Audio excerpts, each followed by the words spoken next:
Je m'appelle Tchekora Ndaou, je suis un artiste visuel, je viens du Mali. Mon travail s'articule autour des questions des patrimoines, des traditions, mais également des spiritualités, notamment ceux qui sont en voie de disparition ou ceux qui sont moins visibles. Ici à Sakata, lors de ma résidence, j'ai essayé de faire un travail de comparaison entre deux traditions, une du Mali et celle du Brésil. La tradition que j'ai voulu faire, la comparaison, c'est la tradition des sorties des masques Dogon du Mali, une cérémonie qui s'est faite à Nilo Pesanya, à Baya, qui s'appelle les Zambiapunga. Donc, dans mes recherches, j'ai eu à faire le constat que cette cérémonie des Zambiapunga qui se passe ici au Brésil a beaucoup de similitudes avec celle des sorties des masques Dogon au Mali.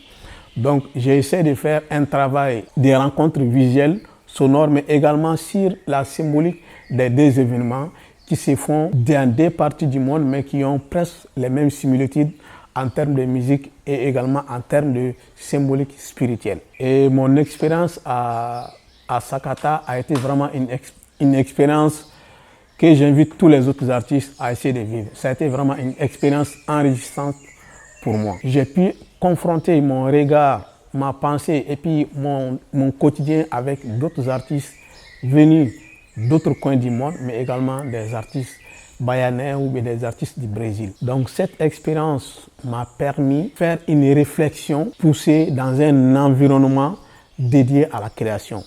Donc j'ai été beaucoup plus focus sur un travail, également avoir le regard des autres artistes sur mon travail.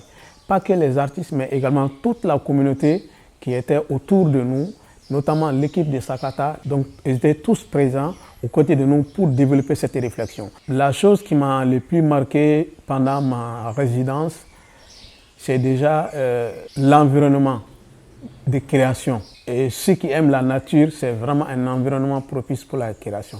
Mais également, comme je l'ai dit tout à l'heure, tout un accompagnement de plusieurs personnes autour de moi, et ça a été vraiment une belle expérience. Pour les artistes qui souhaitent venir en résidence à Sakata, je les demande d'abord de bien consolider leur projet avant de venir. Parce que je pense qu'à Sakata, les artistes ont l'autonomie de gestion de leur projet. Donc si tu as déjà une idée de ce que tu veux faire, ça va t'aider dans ta résidence. Ça, c'est la première chose. La deuxième chose que je demande à tout artiste qui souhaite venir à Sakata, c'est vraiment de pouvoir comprendre un peu quelques mots portugais. Parce que la résidence, ça se fait avec la communauté. Je pense que le soutien des gouvernements pour les artistes africains est très important. Malheureusement, pour beaucoup de pays africains, les artistes n'ont pas beaucoup de soutien de leur gouvernement ou bien ils n'ont pas beaucoup d'espace de visibilité de leur travail. Donc s'ils sont soutenus, ils auront des espaces d'abord de visibilité, d'expression de leur travail. Parce que moi qui viens du Mali, avec ma culture, j'essaie d'apporter une partie du Mali au peuple du Brésil et vice-versa, comme je prends quelque chose ici au Brésil, que je vais seulement impacter dans mon travail ou bien dans mes réflexions au Mali.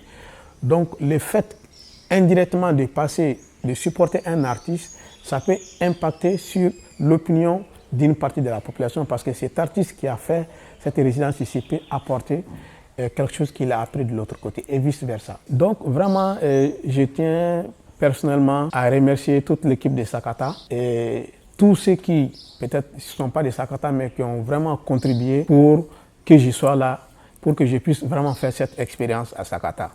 Mais également, ce qui m'a vraiment le plus touché, c'est la rencontre avec la communauté de Nilo Pesanya. C'est cette communauté résiliente, mais également qui sont attachés à revaloriser ou à promouvoir une tradition qui est en voie de disparition. Donc ça m'a vraiment touché pendant mon séjour ici au Brésil.